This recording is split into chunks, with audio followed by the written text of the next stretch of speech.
Ejercicio 475 del libro Mecánica de Fluidos Cengel, cuarta edición, que dice que un tanque cilíndrico de agua gira alrededor de su eje vertical, como se muestra en la figura 474. Aquí tenemos la figura y se dice que se usa un sistema P y V para medir el campo de vorticidad del flujo.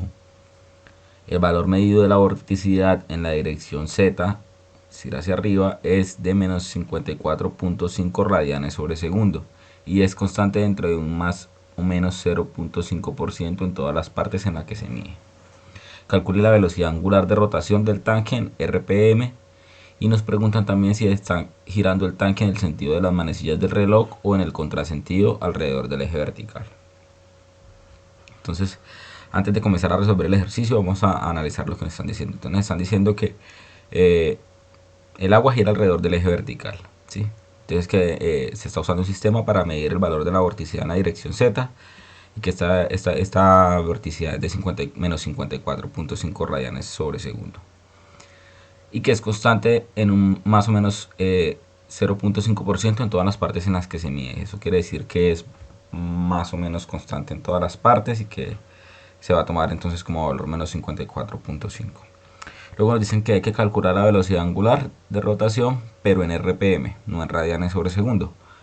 Y luego nos dicen que si este giro de la velocidad angular es, esta velocidad angular es en el sentido de las manecillas del reloj o en el sentido contrario. Entonces, para resolver, partimos de la ecuación para la vorticidad, que nos dice que la vorticidad es igual a 2 veces la velocidad angular. Pero el enunciado del ejercicio nos está dando la velocidad angular, nos está dando la vorticidad y nos está pidiendo la velocidad angular. Por lo tanto, lo que necesitamos es dejar la ecuación en términos de velocidad angular. Por lo tanto, la ecuación para velocidad angular es igual a la vorticidad sobre 2.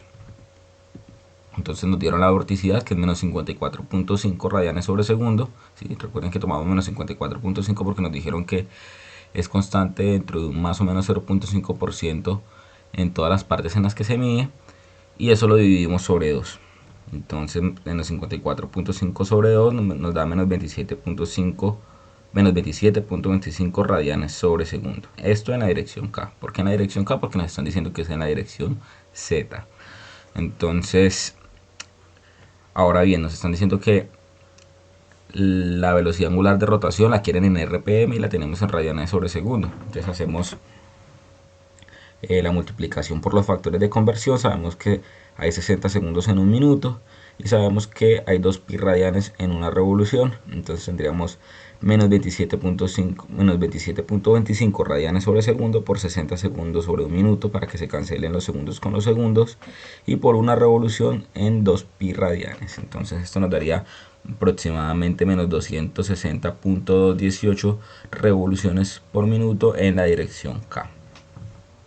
Ahora bien, la siguiente pregunta, con esto resolvemos la primera parte, que nos dice que calculemos la velocidad angular de rotación del tanque en RPM.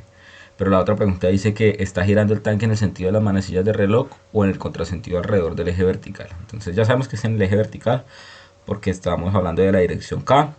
Y otro punto importante es que este valor que nos está dando es negativo, por lo tanto quiere decir que está apuntando hacia abajo. Entonces vamos a aplicar la regla de la mano derecha, ¿sí? Si estuviera apuntando hacia arriba, vemos que por regla de la mano derecha, entonces si cerramos la palma y apuntamos hacia arriba, vemos que el giro realmente es en dirección antihoraria. Por lo tanto, si están apuntando hacia abajo, ustedes pueden hacer el ejercicio en sus casas. Entonces es pues, lo contrario a lo que se está mostrando en pantalla.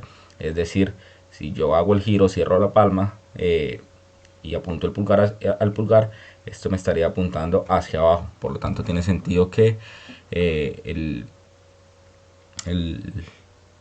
valor de la velocidad angular sea negativo. Y si vemos el giro cuando cerramos la palma, que estaría hacia la derecha, por lo tanto en el sentido de las manecillas del reloj. Entonces podemos poner como respuesta que, puesto que el valor de W es negativo y el dedo está apuntando hacia abajo, la rotación respecto al eje vertical es en el sentido de las manecillas del reloj. Y con esto llegamos entonces al final del ejercicio.